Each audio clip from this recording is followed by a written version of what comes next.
acontece-nos cada uma.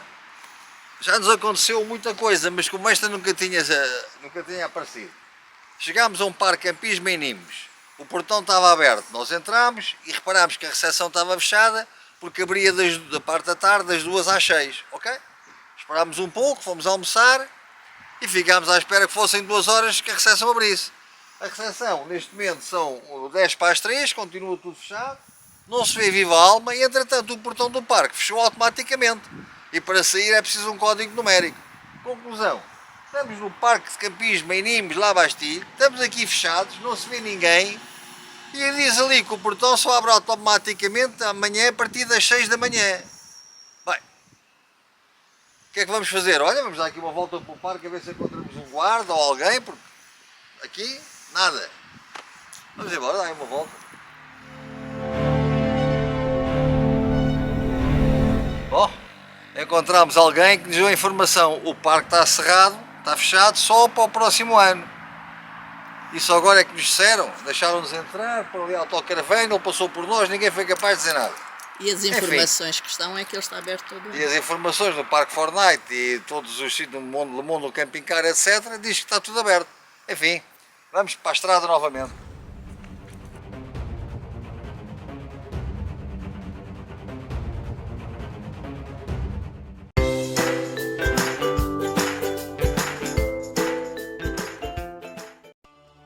E a estrada acabou por nos levar para o próximo destino, Aix-en-Provence. Percurso de bicicleta fácil até ao centro da cidade e pouco depois já estávamos todos contentes dentro de um petit trem para dar a volta e ficar a conhecer Aix-en-Provence.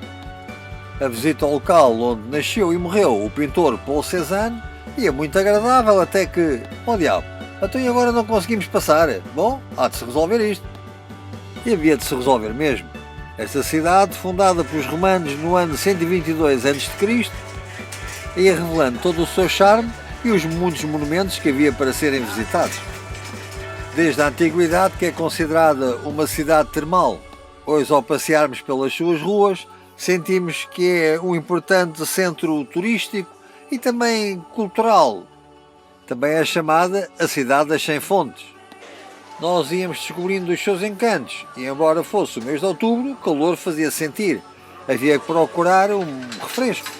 E reparem nestes pequenos buses que percorrem a zona antiga da cidade, onde vamos encontrar lojas que oferecem produtos que nos fazem lembrar a nossa infância. E a Catedral de Saint-Sauveur, construída sob o antigo templo romano de Apolo. Se o seu portal já nos despertava a curiosidade, foi no seu interior que fomos encontrar o Batistério de São João, construído originalmente no ano 500, é um dos raros que ainda hoje se mantém em função. O batismo ainda era feito por imersão total, e certamente que a água era de uma destas fontes termais. Mas deixemos a história, passemos pela cidade e pouco depois, ao final do dia, regressávamos à autocaravana. Porque no dia seguinte a viagem começaria cedo. Íamos a caminho da área de Saint-Maxime. Chega ao seu destino. De facto, chegámos ao nosso destino, só que ele estava tão cheio, não havia lugar. Havia que procurar uma outra opção. E já vamos falar sobre ela mais à frente. Agora, havia que tirar as bicicletas da garagem e preparar-nos para ir visitar a cidade de Draguignan. Diria melhor, revisitar, e já vão perceber porquê. Entretanto, visitávamos a igreja de Saint-Michel quando fomos surpreendidos por uma reprodução da capelinha das aparições de Fátima, mesmo dentro da nave da igreja. De facto, era muito curioso. A reprodução da capelinha, mesmo dentro da igreja, era algo que não esperávamos encontrar. Mas vamos voltar a passear pelas ruas de Draguignan. Isto é uma casa dita da Rainha Joana do século XVI. Por vezes as pequenas localidades também têm os seus encantos.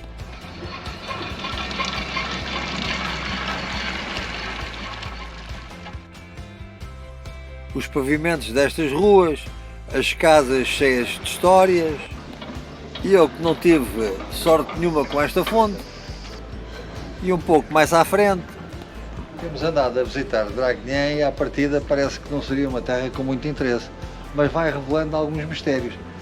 Estamos no antigo pano de muralha da cidade que envolvia a parte que hoje é a parte histórica, na altura era o burgo medieval, e as casas aqui foram construídas adoçadas ao pano de muralha, e isto é o que resta. Esta casa é uma casa do século XIII, 13, 14, mas já tem uns anos.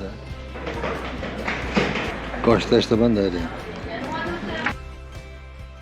Estamos em Draguignan, é o local habitual de passagem a caminho da Itália.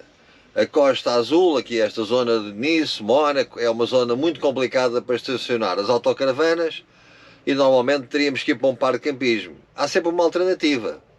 Neste caso, a área de serviço de Saint-Michel, que fica junto a Saint-Tropez. O problema é que quando chegámos lá ontem estava completamente cheia. Tem uma lotação de 40 autocaravanas, estavam cheio e cá fora algumas à espera para entrar. Bom, não houve hipótese, tivemos que usar o plano B.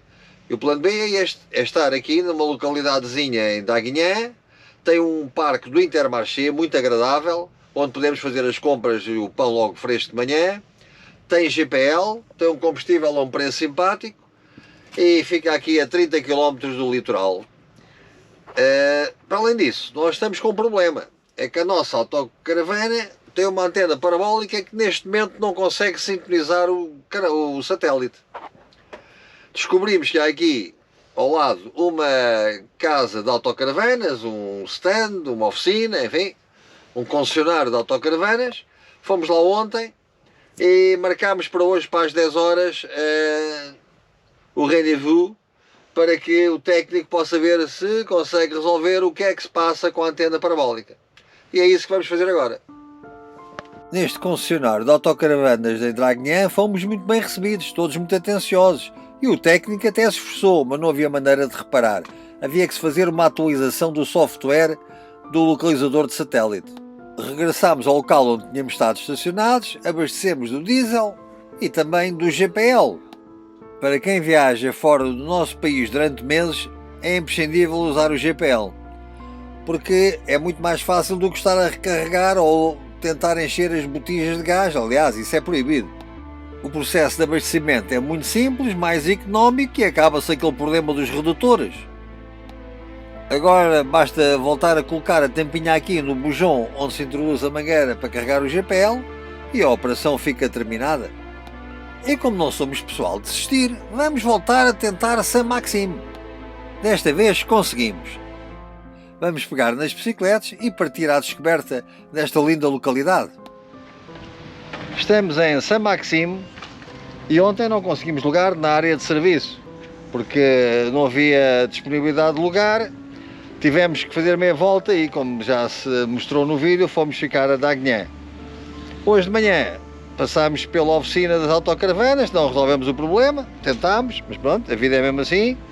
E decidimos, vamos novamente passar pela área de Saint-Maxime ver o que é que acontece. Então não é que havia um lugar, só havia um. Um à nossa espera. E foi à nossa espera. Estava à nossa espera. Foi chegar lá É e conseguirmos mesmo aquele lugar que era... Aquilo tem um bocado de ruído e tal, mas suporta-se bem. É que a área está a deitar por fora. Mas é engraçado, quando nós entramos, houve logo companheiros, eles eram franceses, a indicar-nos onde era o caminho. Só havia um lugar. A gente estava a tentar descobrir onde é que era o e sítio. ajudar a estacionar, aquilo foi muito engraçado. E agora estamos aqui em Saint-Maxime e vamos... Estamos na Marina, aqui, é espetacular. E agora vamos ali ao outro lado, que também é na Marina, para ver o meio de transporte que nós amanhã queremos ir a Saint-Tropez. E tem o barco para Saint-Tropez. Ok. Amanhã vamos a Saint-Tropez. Vamos tentar ir.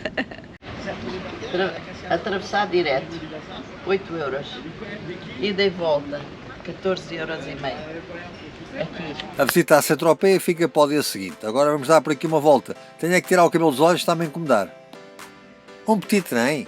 Boa, vamos aproveitar para dar a volta a Saint-Maxime. Por aqui impera o dolce fare niente. Portanto, não encontramos motivos arquitetónicos ou históricos de muita importância para visitar. Bem se esforçaram por tornar o passeio interessante. Mas em Saint-Maxime, o que verdadeiramente é bom é passear pelas suas ruas. Visitar as suas lojas que oferecem coisas bastante interessantes, digo eu, que até nem sou, enfim, muito goloso. E depois, numa simpática praça, procurar um banco para nos sentarmos e descansarmos para preparar o próximo vídeo. Mas entretanto, não se esqueçam, subscrevam o nosso canal no YouTube. vamos continuar a viajar juntos.